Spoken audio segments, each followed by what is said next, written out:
నమస్కారం, శివాజీ న్యూస్ వార్తలకు స్వాగతం. నా పేరు మీనా. వార్తల ముందుగా హెడ్లైన్స్.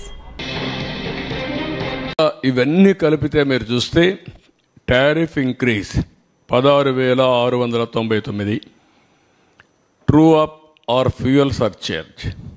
నాకు ఇవన్నీ కొత్త పదాలు అప్పట్లో లేవు. నేను ఉన్నప్పుడు నేను కరెంట్ ఛార్జ్ ఒకటే వేసేవాళ్ళం. ఇన్నోవేటివ్లో వచ్చారు వీళ్ళు, తెలివినంతా ఉపయోగించారు. అందుకే ఇక్కడికి వస్తే true up or fuel surcharge అన్నాడు. 5,886 కోట్లు వేశారు. ట్రూ అప్ ఛార్జెస్ అన్నారు. 3,977 కోట్లు వేశారు. ఎలక్ట్రిసిటీ డ్యూటీ 5,604 కోట్లు అయింది. ఒక యూనిట్కి ₹1 వేశారు. ఆ డబ్బులు ఎవరికి పోవాలి? ఎలక్ట్రిసిటీ డ్యూటీ యూటిలిటీకి పోవాలి. గవర్నమెంట్ తీసుకున్నారు.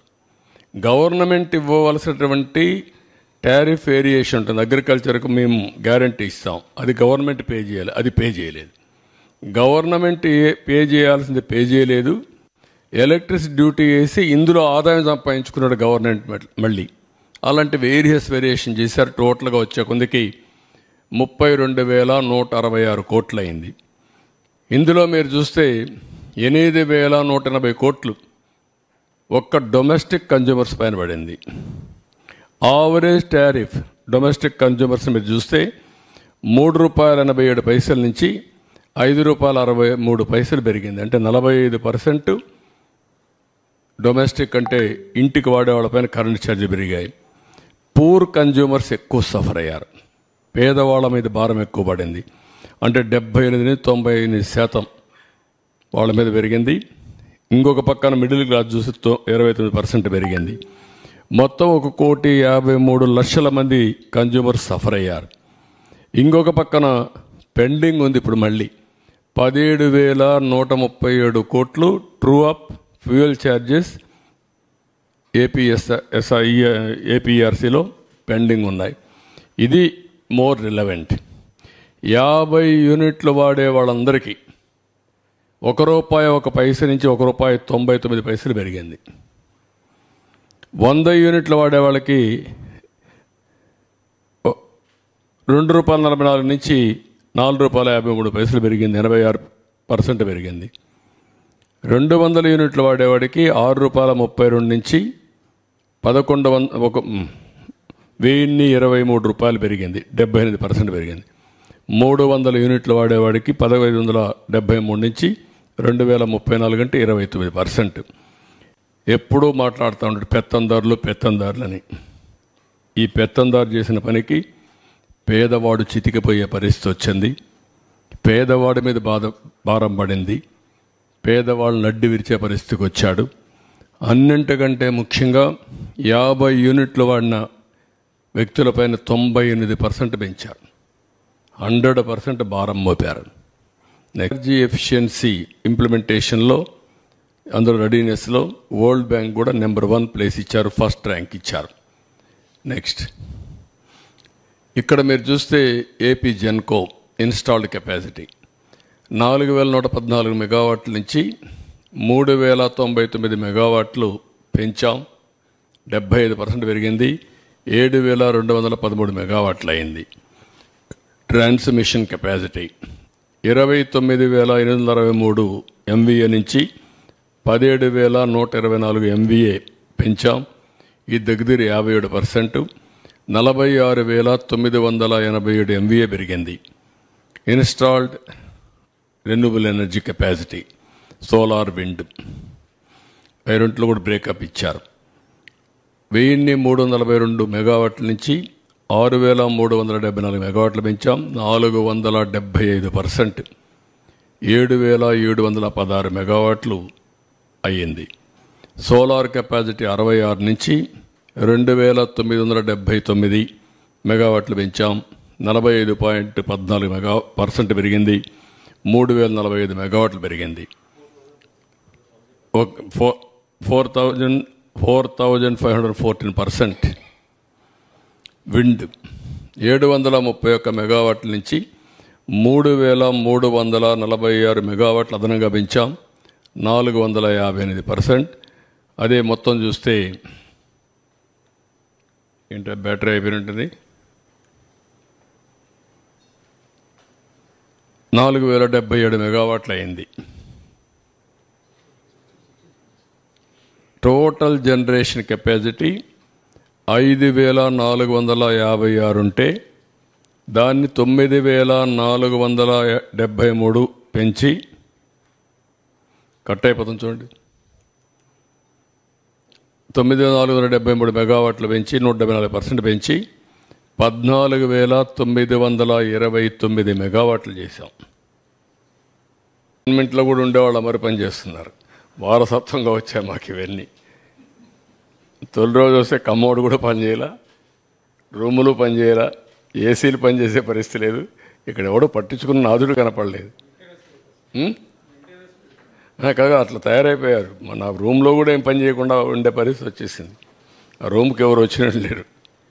వీళ్ళకందరికీ ఇంకా పాత వాసన అట్నే ఉంది. నెక్స్ట్ ఇక్కడికి వచ్చినప్పుడు గవర్నెన్స్ వల్ల, చేతగాని పరిపాలన వల్ల, రిపీట్గా చెప్తున్నా మీరు గుర్తుపెట్టుకోవాలి. ఒక్కొక్కసారి పెద్ద పెద్ద కంపెనీలు కూడా ఇన్వెస్ట్మెంట్ పెట్టినప్పుడు చేతగాని మేనేజ్మెంట్ వస్తే అవన్నీ కూడా BFRకి వెళ్ళిపోతాయి, ఉండే ఆస్తులు కూడా పోతాయి. ఆ విధంగా వీళ్ళు చేశారు. VTPS కృష్ణపట్నం డిలే, దీని నష్టం 12,818 కోట్లు. Polavaram hydro electric project delay 4,737 కోట్లు. Additional impact of short term power purchases, ఇది అదనంగా 2,691 కోట్లు. 7,000 మెగావాట్లు సోలార్ పవర్ సెకీ ద్వారా కొనేదానిలో సంవత్సరానికి 3,850 కోట్లు. ఇంట్రెస్ట్ బర్డన్, ఎక్కువ అప్పులు చేశారు, దానికి వడ్డీ కట్టాలి, దాని భారం 10,892 కోట్లు. ఏవైతే అక్యుములేటెడ్ లాస్ వచ్చాయో అవన్నీ మీరు చూస్తే డిస్కామ్స్లో, APPDCLలో 9,618 కోట్లు. బ్యాకింగ్ డౌన్, వాలంటరీగా నిలిపేసి షార్ట్ పర్చేస్ కొన్నారు, షార్ట్ టైం పర్చేసెస్ కొన్నారు, దానికి 3,035 కోట్లు. మొత్తం కలిసి ఒక అసమర్థుడి పరిపాలన వల్ల 47,741 కోట్లు అయింది. అంటే తిక్కలోడు తిరణాలకు పోతే ఎక్కనో దగ్గర సరిపోయిందంటారు. ఆ పరిస్థితిలో మనం ఉన్నాం. ఏంటిది? ఏంటి పరిపాలన? ఇలాంటి వాడు అర్హత ఉందా పరిపాలించడానికి? ఇలాంటి వ్యక్తుల్ని సపోర్ట్ చేస్తే ఏమవుతారు? ఎక్కడా లేనంత నష్టం జరిగింది. అది నా బాధ, ఆవేదన. ప్రతి ఒక్కరు అర్థం చేసుకోవాల్సిన అవసరం ఉంది. ఇప్పుడు ఒకసారి చూస్తే మొత్తం 1,29,503 కోట్ల రూపాయలు. ఇంకొక పక్క 25 ఏళ్ళు అయితే 62,000 కోట్లు. ఇంకొక పక్క ఇన్వెస్టర్స్ కాన్ఫిడెన్స్ మొత్తం పోయింది. ఇప్పుడు ఏం చేయాలి? మొత్తం లేనిపోని అగ్రిమెంట్లు చేసి కూర్చున్నారు. ఇవన్నీ ఇప్పుడు మళ్ళీ ఎట్లా హ్యాండిల్ చేయాల్సిన అవసరం ఉంది. ఇప్పటి నుంచి సీరియస్గా ఆలోచిస్తున్నాం. పవర్ కట్స్ లేకుండా క్వాలిటీ పవర్ ఎట్టివ్వాలి, రిలయబుల్ ఎట్టివ్వాలి, అఫోర్డబుల్ రేట్స్ ఎట్ రావాలి. అదే సమయంలో ఎనర్జీ సెక్టర్ కూడా ర్యాపిడ్గా ట్రాన్స్ఫార్మ్ అవుతూ ఉంది.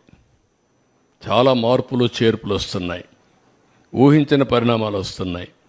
ఇవన్నీ కూడా అధ్యయనం చేసుకుని ఏదైతే ఒకప్పుడు 1.0 నేనే పవర్ సెక్టర్ రిఫార్మ్ తీసుకొచ్చాం, సెకండ్ పవర్ సెక్టర్ రిఫార్మ్స్ 2.0 తీసుకొచ్చాం, ఇప్పుడు 3.0 పవర్ సెక్టర్ రిఫార్మ్స్ ఎట్లా ట్రాన్స్ఫార్మ్ చేయాలనో, ఈ సెక్టర్ని ఎట్లా రివైవ్ చేయాలి, రీస్ట్రక్చర్ చేయాలి, రీబిల్డ్ చేయాలి, ఈ మూడు కూడా చేయాల్సిన అవసరం ఉంది. దానికోసం ఆలోచిస్తున్నాం. ఇది బిగ్గెస్ట్ ఎక్సర్సైజ్. నేను అందుకే చాలాసార్లు మీకు చెప్పాను, నా లైఫ్లో ఇలాంటి వ్యవస్థలు విధ్వంసమైన సందర్భం ఎప్పుడూ చూడలేదు. 4వసారి నేను ముఖ్యమంత్రి. 4వసారి ముఖ్యమంత్రి అయిన తర్వాత ఈ సెక్టరే ఒక ఎగ్జాంపుల్. 2014లో 22.5 మిలియన్ యూనిట్లు కరెంటు కొరత ఉంది. దాన్ని 3 నెలలు అధిగమించాను. అక్కడి నుంచి రిఫార్మ్ తీసుకొచ్చి రేట్లు పెంచకుండా నాణ్యమైన కరెంట్ ఇచ్చాం. అంత మునుపు 94-95 దేశమంతా ఉంది ఆ సమస్య, నాకు ఒక్కడికే కాదు. అప్పుడే పవర్ సెక్టర్ రిఫార్మ్స్ తీసుకొచ్చాం. 2004 కంతా పవర్ సర్ప్లస్ అచీవ్ చేశాం. ఈరోజు పరిస్థితి ఏంటంటే అప్పులు కట్టాలి, మళ్ళీ ఈ వ్యవస్థను ఘాట్లో పెట్టాలి, మళ్ళీ ప్రజలకు ఏదైతే హామీ ఇచ్చామో ఆ రిఫార్మ్ తీసుకొచ్చి భారం లేకుండా చేయాల్సిన బాధ్యత ఉంది. ఒక పక్క చూస్తే మోయలేనంత భారం, ఇంకొక పక్క చూస్తే మా మీద ఎక్కడ లేని అభిమానం. ఈ రెండు ఏ విధంగా ఆలోచించడమే కాకుండా ఏ విధంగా రివ్యూ చేయాలనో ప్రజలందరి సజెషన్స్ తీసుకుంటాం, ఆలోచనలు తీసుకుంటాం. ఎంత తొందరగా వీలైతే అంత తొందరగా ఈ వ్యవస్థను ఘాట్లో పెట్టడానికి ఎన్ని ప్రయత్నాలుంటే అన్ని ప్రయత్నాలు చేస్తాం. Very tight rope. ఒక పక్క ఇన్వెస్టర్స్ అన్నీ నేను క్యాన్సిల్ చేస్తే వాళ్ళు కోర్టు పోయి మళ్ళా తీసుకొస్తే ఇప్పుడు నేను కరెంటు వాడకుండా మళ్ళా వాళ్లకు నేను ఫిక్స్డ్ ఛార్జెస్ పే చేయాల్సి వస్తుంది. అవి ఏమున్నాయి, అగ్రిమెంట్ సెట్ చేశారు. ఇవన్నీ కూడా ఎగ్జామిన్ చేసి ఇంకా డెప్త్కు పోవాల్సిన అవసరం ఉంది. ప్రైమరీగా నేను ఇస్తానన్న వైట్ పేపర్స్లో ఇది ఒక ముఖ్యమైన వైట్ పేపర్. ఇది వైటల్ కూడా. పవర్ సెక్టర్ అనేది చాలా ముఖ్యం. ఎందుకంటే ఇంకా రాబోయే రోజుల్లో ఆల్ వెహికల్స్ అన్నీ కూడా ఎలక్ట్రికల్ వెహికల్స్ వచ్చేస్తాయి. ఎవ్రీవేర్ సోలార్ విండ్ వస్తుంది. ఇంకా మనం ముందుకు పోతే హైబ్రిడ్ మోడల్లో కానీ తయారు చేసుకోగలిగితే టోటల్గా కాస్ట్ కూడా తగ్గించే అవకాశం వస్తుంది. This is in brief. Pulivendula MLA ములాఖత్తులు అని జైలు దగ్గరికి వెళ్తూ నేను చంద్రబాబు గారిని హెచ్చరిస్తున్నా అంటూ పదే పదే విమర్శలు చేస్తున్నారు. ఏం చేద్దామంటావు? ఏం చేద్దారంట? అదే నేను చెప్పేది కాదు. ఇట్లే మాట్లాడుతూ ఉంటారు. ఇప్పుడు ఇంకోటి కూడా గుర్తుపెట్టుకోవాలి. రాజకీయ ముసుగులో కరుడుగట్టిన నేరస్తులు వచ్చి రాష్ట్రాన్ని లూటీ చేసి ఆ లూటీ చేసిన డబ్బులతో ఎక్కడికక్కడ బ్రైవింగ్ ఇచ్చేసి వ్యవస్థలకే ఒక ఛాలెంజ్గా తయారైపోయారు. అదొక సమస్య ఉంది నాకు. ఇక్కడ మీరు గుర్తుపెట్టుకోవాలి, వ్యవస్థలో 5 ఏళ్ళు సంపాదించిన డబ్బులుంది. ఏ వ్యవస్థనైనా కొనే శక్తి ఉంది.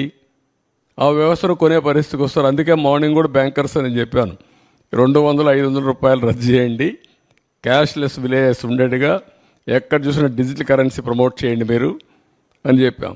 అవన్నీ ఏంటి మనం చెప్పేట్టు లాంగ్ టర్మ్లో ఒక వాల్యూ బేస్డ్ ఇవన్నీ.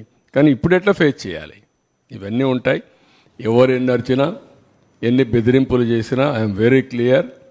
ఎవ్వరు కూడా నేరస్తులు తప్పించుకోలేరు, అవినీతి పరులు తప్పించుకోలేరు. ఎక్కడ విక్టిమైజేషన్ ఉండదు ఈ గవర్నమెంట్లో. ఈ గవర్నమెంట్లో ఒకటే ఉంటుంది, ఫర్మ్గా ఉంటుంది గవర్నమెంట్. ఎవ్వరికి భయపడదు, సిస్టమేటిక్గా ఉంటాం. ఎవరు తప్పు చేసినా, ఎవరు రాజకీయ ముసుగులో బెదిరించాలన్నా ఆ బెదిరింపులకు ప్రభుత్వం భయపడదు. మొన్న మేము హామీ ఇచ్చాం. హామీ ప్రకారం ఇమీడియట్గా ఏం చేశాం? 3,000 రూపాయలు పెంచాం, 4,000 రూపాయలు పెంచాం. 3,000 రూపాయల నుంచి దివ్యాంగులకు 6,000 పెంచాం. కొంతమంది ఇంట్లో నుంచి లేని వాళ్ళకి 15,000 పెంచాం. బెడ్ నుంచి రాలేని వాళ్ళకి 15,000 పెంచాం. అది మానవతా దృక్పథం చేయాలి. నిర్ణయం చేశాం. మళ్ళీ ఉచిత ఇసుక చెప్పాం. ఉచిత ఇసుక ఇస్తాను, ఇచ్చాం. ఇప్పుడు దాన్ని కూడా కొంతమంది విమర్శిస్తున్నారు. అంటే ఎట్లా మాట్లాడుతున్నారంటే ఉచిత ఇసుక అంటే మేము ఇసుక ఇంట్లో ఇస్తామని చెప్పామని మాట్లాడతారు. లేకుంటే నేనే మళ్ళీ ఇల్లు కూడా కట్టిస్తాను, లేకుంటే వాళ్ళ ఇంట్లో కూడా పొలాన్ని నేను పని చేస్తాను అని చెప్తారు. ఏం చెప్పమంటారు వాళ్ళని? ఇది రాజకీయం. ఆ రాజకీయాలు ఉన్నప్పుడు వాళ్ళకి వాళ్ళు చెప్పేది తప్పని చెప్పాలి. దీనికంటే ట్రాన్స్పరెంట్ పాలసీ ఏమందంటే జిల్లాలకు అప్పచెప్పాం, స్టాక్స్ అన్నీ వాళ్ళకే ఇచ్చేసాం, అక్కడ ఇసుక తీయమన్నాం. ఏ నదిలో అయినా ఏ కాలువలో అయినా ఇసుకుంటే వాళ్ళ ట్రాక్టర్ ఉంటే ట్రాక్టర్కి, ఎడ్ల బండి ఉంటే ఎడ్ల బండికి నెత్తి మీద పెట్టుకోగలిగితే నెత్తి మీద పెట్టుకొని తీసుకుపోమంటున్నాం. What more you want? మీరు పోయి ఎత్తపోండి, ఈయన కూడా పోమనండి. వాళ్ళ ఊరికి పోయి ఒక ఎద్దుల బండి కట్టుకొని తీసుకుపోమని ఇంటికి. ఎవడొద్దన్నాడు? ఎవరు అడ్డపడతారు? అలాంటి బుద్ధి జ్ఞానం లేకుండా చేసే వాళ్ళని ఏమనాలి? వాళ్ళని మనుషులు అనాలి. ఉంటే వింత పశువులు కూడా ఉండవు మారిగా ఉంటాయి. ఇవన్నీ ఉంటాయి ఛాలెంజెస్. కానీ చెప్పిన మాట నిలబెట్టుకోవాలి కాబట్టి ఫ్రీ ఇసుక ఇచ్చాం. అందరూ ప్రజలు హ్యాపీగా ఉన్నారు. వైఎస్ఆర్ కాంగ్రెస్లో కొంతమంది మాత్రం కడుపు నొప్పి వచ్చేసింది. అది చూసిన తర్వాత ఉంటాయి సమస్యలు ఉంటాయి. Will do it. దాన్ని ఇంకా మాస్టరైజ్ చేయాలి. ఎక్కడ ఎవ్వరు కూడా మిస్యూజ్ చేయకుండా దాన్ని ప్రాపర్గా ప్రజలకు అందే విధంగా చేయాల్సిన అవసరం ఉంది. Will do it. Thank you. తగ్గంగా అది 1/4 వచ్చేసింది కొద్దికల్లా. ఎంత ఒక 48 లక్షల మెట్రిక్ టన్నుల అవైలబిలిటీలో ఉందని నాకు ఇన్ఫర్మేషన్ ఇచ్చారు. ఇప్పుడు ఇరిగేషన్ ద్వారా శాండ్ తీసుకునే అవకాశం ఉంది. అంటే బోట్ మెన్ సొసైటీ అవన్నీ అది తీస్తే ఒక 60-70 లక్షల మెట్రిక్ టన్నులు వస్తుంది.